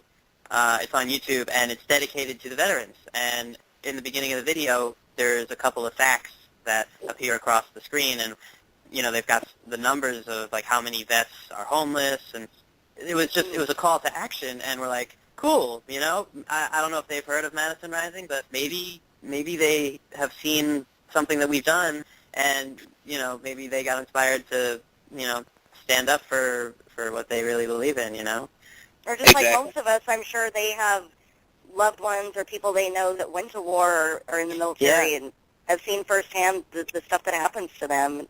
Absolutely. Yeah. Yeah, I mean, and the one sad thing is that, and it's been around as long as man's been around as war, which is a sad thing because, I mean, it's as easy as just turning your head and, letting you believe your beliefs, and another person, it's all, comes down to, religious beliefs or political beliefs. But it's one thing that we're not going to get rid of on an easy stance. Right. Yeah. Right. And it's it's gotten worse, and the bombs get bigger, and guns get bigger, and it just gets kind of scary, man. I look at my children, and I grew up after in the era, but right after the missile crisis in Cuba and all that, and we went through the Cold War, but it was never a big issue when I was a kid. I mean, I never thought about it, but my kids will come home from school and they'll talk about, oh, well, this happened. I heard an American got beheaded. What's going on, Dad? Yeah. And it's kind of scary times right now. Oh, yeah, it's the whole ISIS thing. I mean, I don't even want to go there right now. It's pretty scary stuff. Well, I do like as a society we are more open about speaking to our kids because, my boyfriend is several years older than I am, and he was saying as a kid, he was, a young kid when Vietnam was happening, and he said, honestly, if you were to tell me there was a war, I never knew it. Nobody ever talked about the war, unless you knew somebody who went to war or had a relative. As far as I knew, there was no war. No one ever mentioned it. If it was on the news, I wasn't allowed to watch it. And I think that in a way, I like that our society has changed in a way that we're more open to talk about these real things that happen because it does affect all of us. And, kids should know about it. They're not as stupid as naive or dumb as we might think they are sometimes. Well, yeah, I was a Absolutely. camp counselor for 4 summers, so I learned a few things from the kids as well. Right. Look, I've got 6 kids, and I've learned more in the last 15 years of my life than I did in the first 25.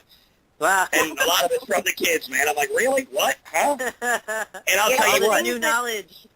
Yeah, the things that kids grasp onto nowadays compared to when we were their age. It's just, God, when I was your age, I was... Especially just not even- technology-wise. Right. Yeah. Like, you go buy a new smartphone, and you have a pamphlet that's the size of a phone book, and throw it away if you have a child. Just throw it away. Just hand your phone to your son or your daughter and say, how do you do this? And they're like, oh, right here. So here's an idea. We have a lot of homeless children in America, right? They're hungry. They're on the street. Instead of giving me the pamphlet, just give me a kid. I'll feed him, and he's making me use my smartphone the right way. We're good. 2 birds with 1 stone. That's funny. Well, let me let's go back to your to your shows and everything. I know you guys are I know you guys tour all over the place, and my daughter, I don't know if you saw my blog post or not, but from there's a picture on there of you guys went from that Fayetteville show when it was like 185,000 degrees out. It keeps getting hotter every time you talk about it. It was hot. I'm just playing, buddy. And there was no breeze like there is in Florida.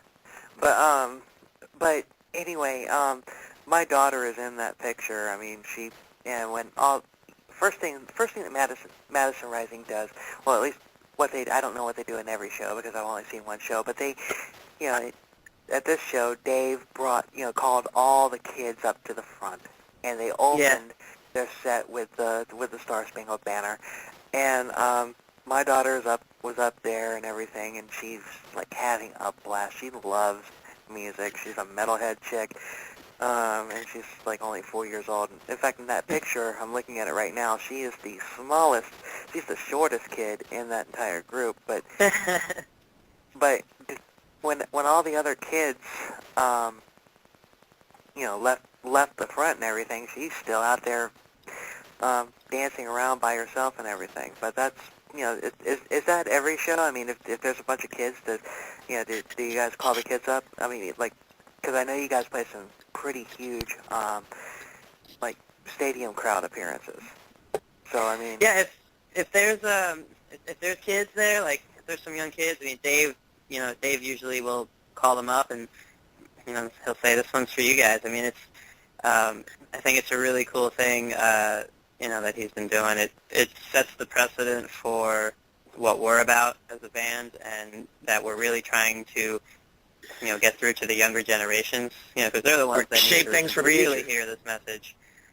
Yeah, exactly. So, yeah, we'll see what happens at the next show. Every show is different. But I know that's something that Dave does try to do.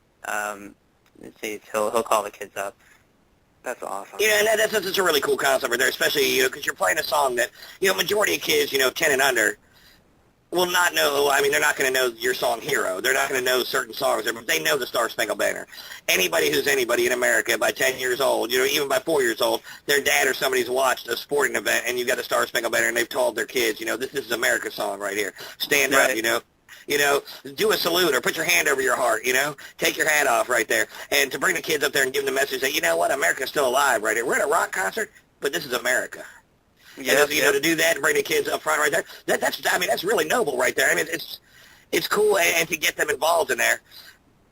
Yeah, we want to be a good role model, which is something that a lot of pop stars are really not concerned about. Right.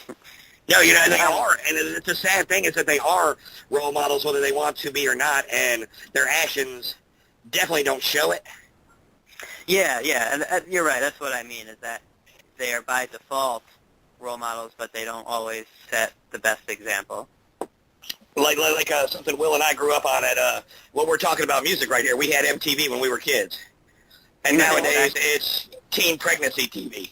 Oh, man. I mean, come on now. I can't believe that show exists. And to think Yeah, that can the I? fans back then, don't listen to that Satan music. It turns out it was probably better for us than these teen moms. Exactly. Oh, don't listen to Ozzy. You're going to end up as a devil worshiper and pregnant. Oh, really? Now, 20 years later, you got the pregnant girls on there, and they don't even listen to Ozzy. They're listening to Justin Bieber. Get out of here. Yeah.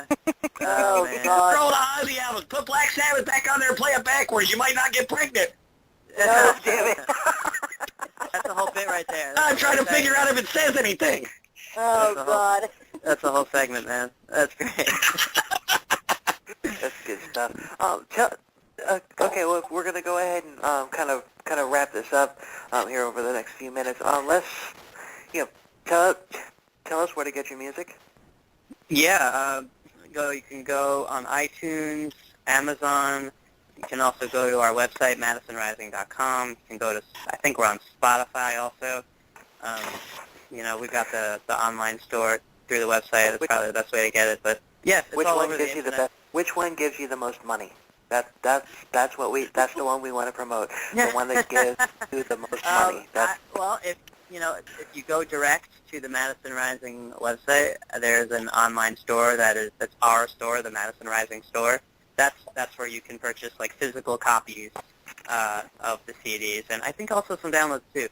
So definitely want to check that out. Okay, MadisonRising.com, right?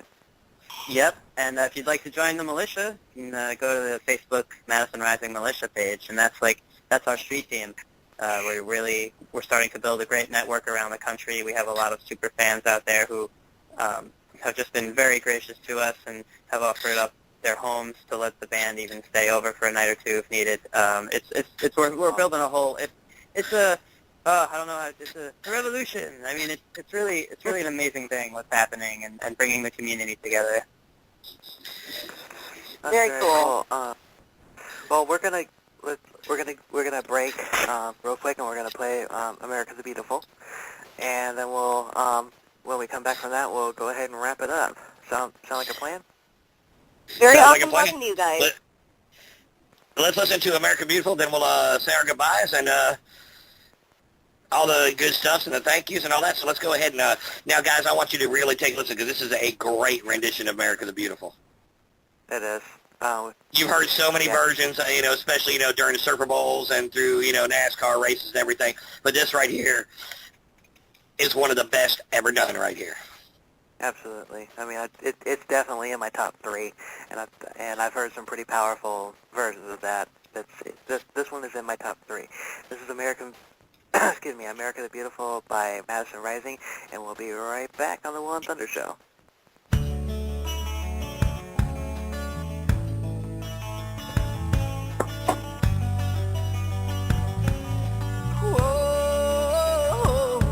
Whoa, beautiful. Whoa, spacious skies for amber waves of gray. Oh, purple mountains, majesty across the fruited plains. I'm talking about America, America. God shed His grace on thee and crown thy good with brotherhood from sea to shining sea.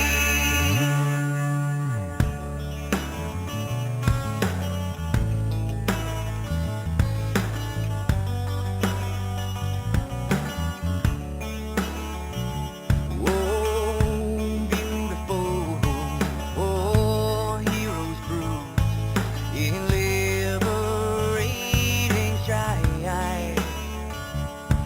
Oh, more than self, their country loves, and mercy more than life. Still talking about America, America. Got men down every floor, and confirm thy soul in self-control. Thy liberty is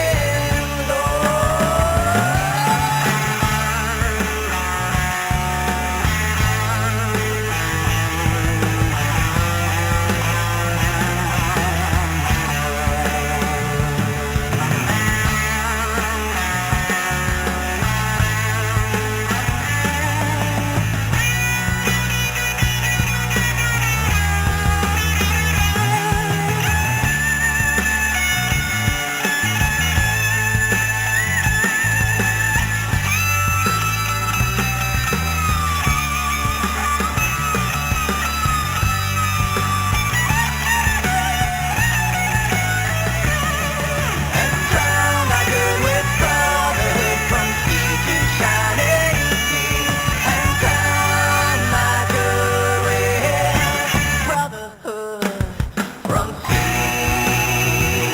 to shining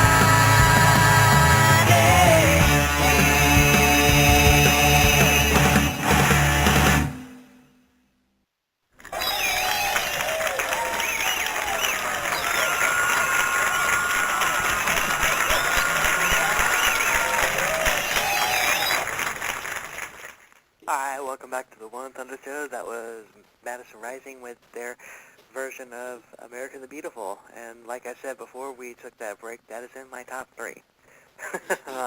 Yeah. Absolutely, man. Awesome. I mean, you got to take the original version, that we all sang in school. We remember that one. And then, as Will and I were talking earlier, man, Ray Charles killed it. Oh yeah, I do like that version too. It's amazing. Absolutely. And then you guys are in there too. So and as we say top three, we're not going to say which are the best of the top three right there. We're just going to throw them in there. Exactly. There's no, we're not here to judge. We're here just to talk to you. But Sammy, man, been a pleasure talking with you, man. It's great that you guys. First of all, you guys play great music. Second of all, you keep America in mind and try to keep America invigorated on the ideals, of our forefathers right there. And we appreciate you guys being out there supporting the troops and supporting, the country right there. Yeah, it really has been an amazing journey thus far, and right back at you guys. I mean, we really appreciate you having us on the show, and it was definitely, I really had a fun time talking to you guys. You guys are a hoot.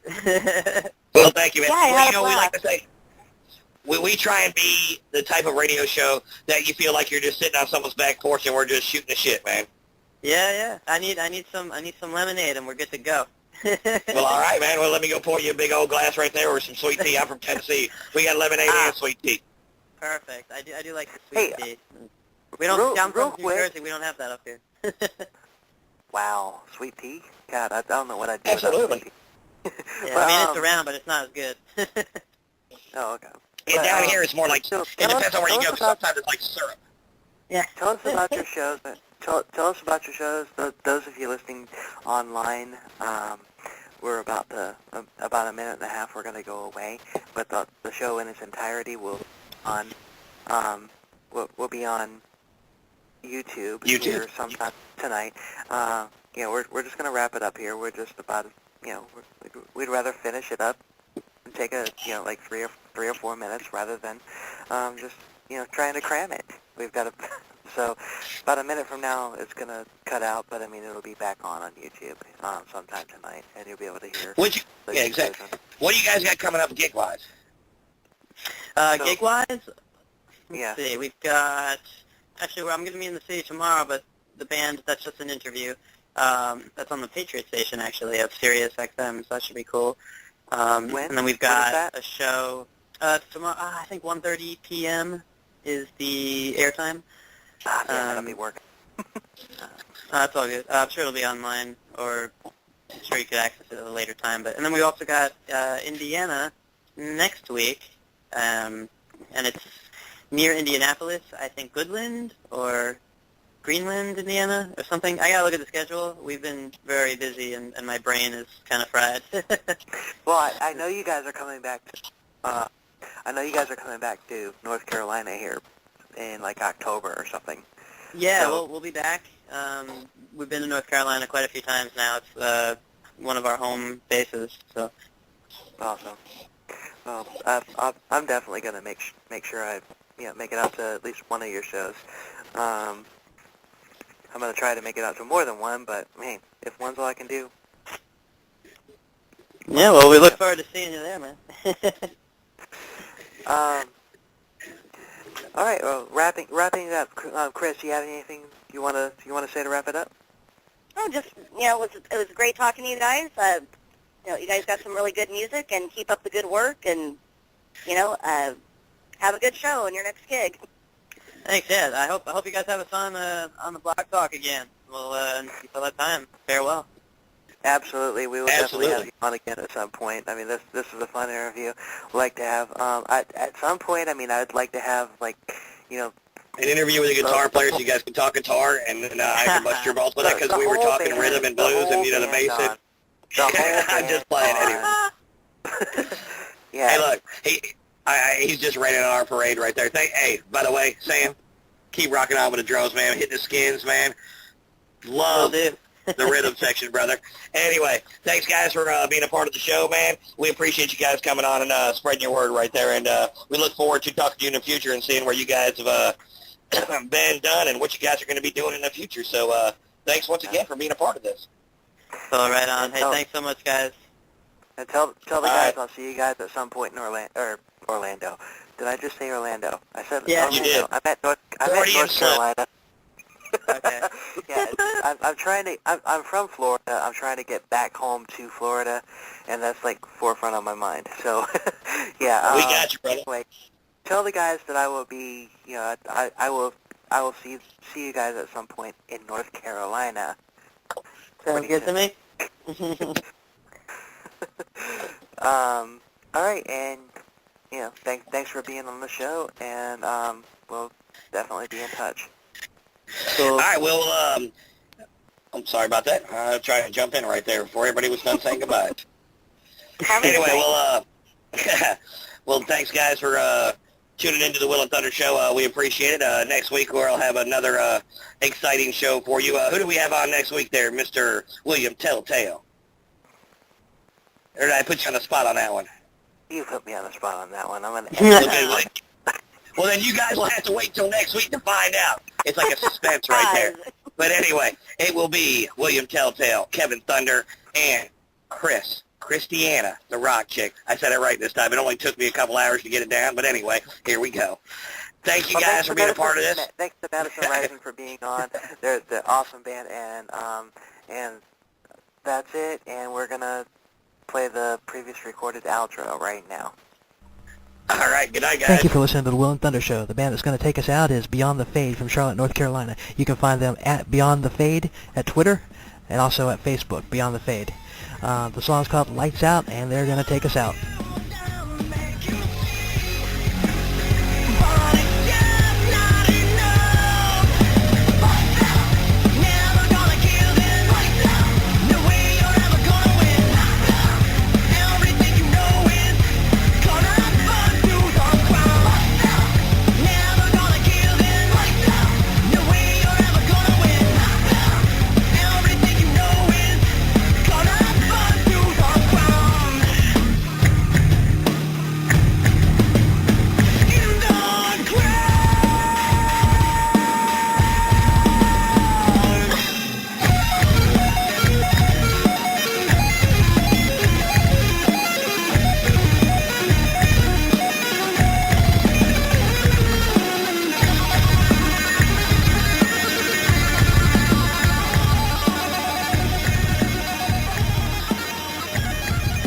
Thank you for listening to the Will and Thunder Show. We'll be back next week, same time, 10 p.m. Eastern till midnight, with another awesome guest for you. Later.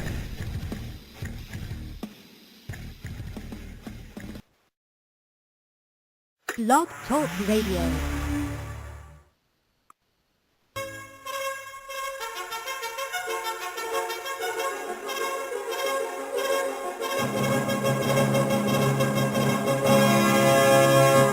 Basically. What the hell is that? I'm sorry.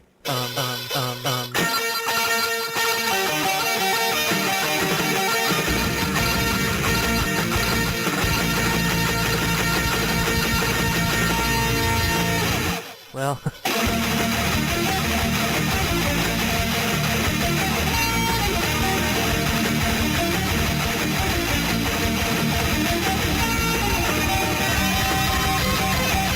Welcome to the Will and Thunder Show. Will and Thunder Show.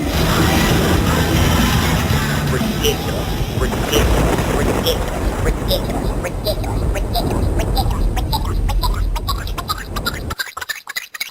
Welcome to the Will and Thunder Show.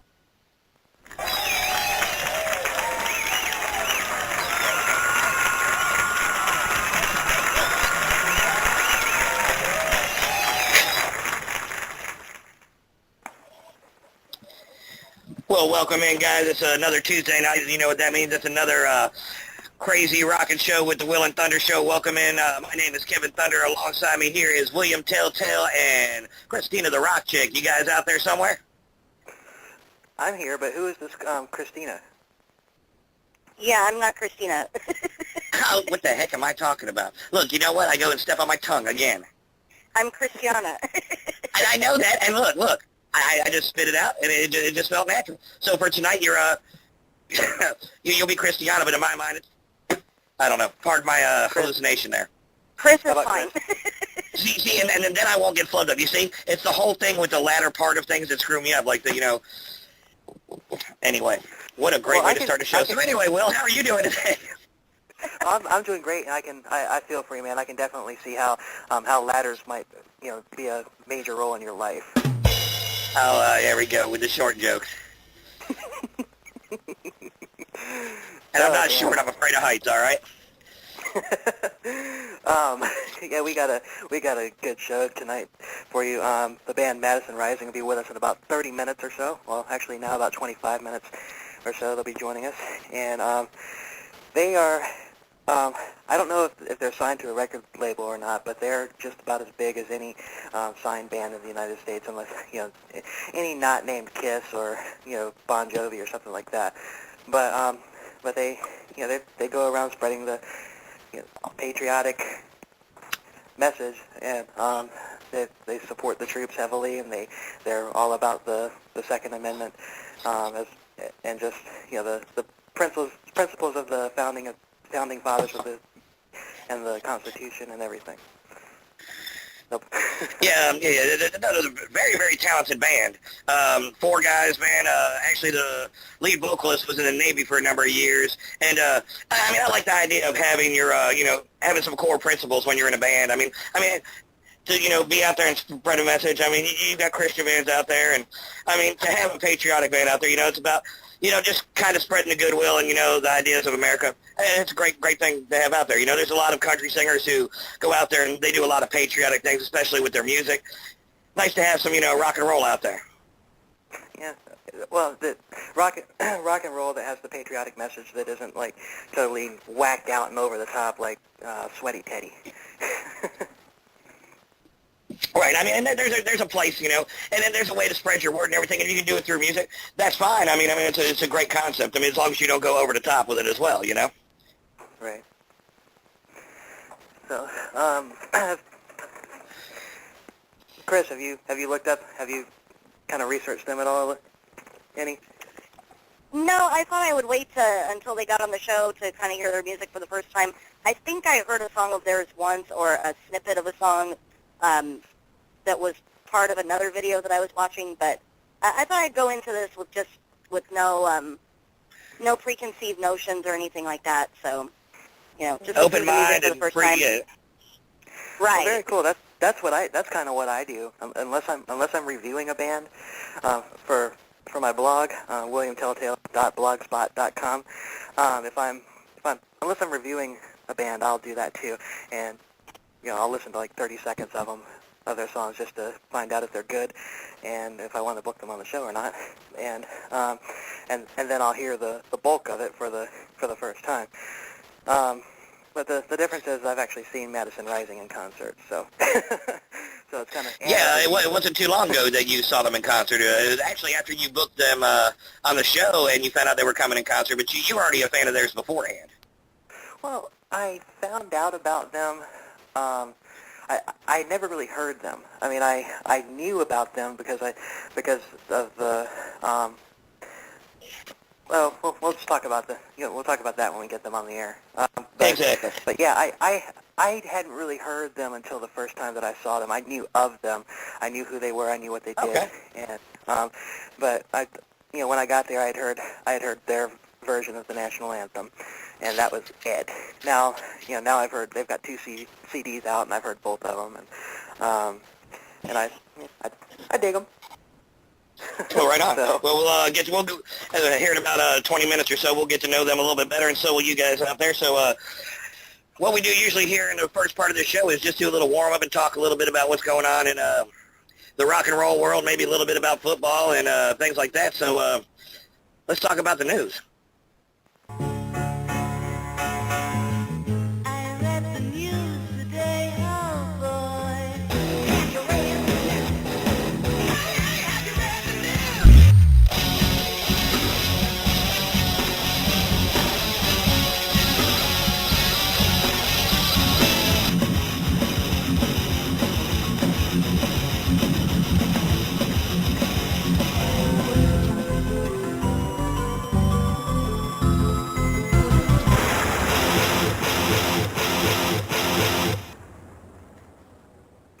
All right, welcome to the This Week in Rock News. that one band in there is awesome. That comes right before Exodus. You keep bringing that up. I don't know why you keep bringing that up. It's almost like you know who's playing that part. I don't know. I feel a strong personal connection with that particular riff. I don't know why. Kind I don't know. I thought, to me, that's probably besides, the beginning little whistling part kind of sound, I thought that was about the weakest part of it. I'm just playing.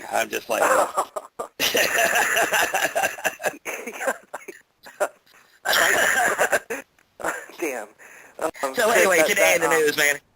Hold on. I gotta let Chris know. Chris, that little bit right before the Toxic Waltz by Exodus, that's one of my songs. Oh, very cool. Yeah. So that's his little piece that he had to throw in there for personal gratification. There's nothing wrong with shameless self-promotion.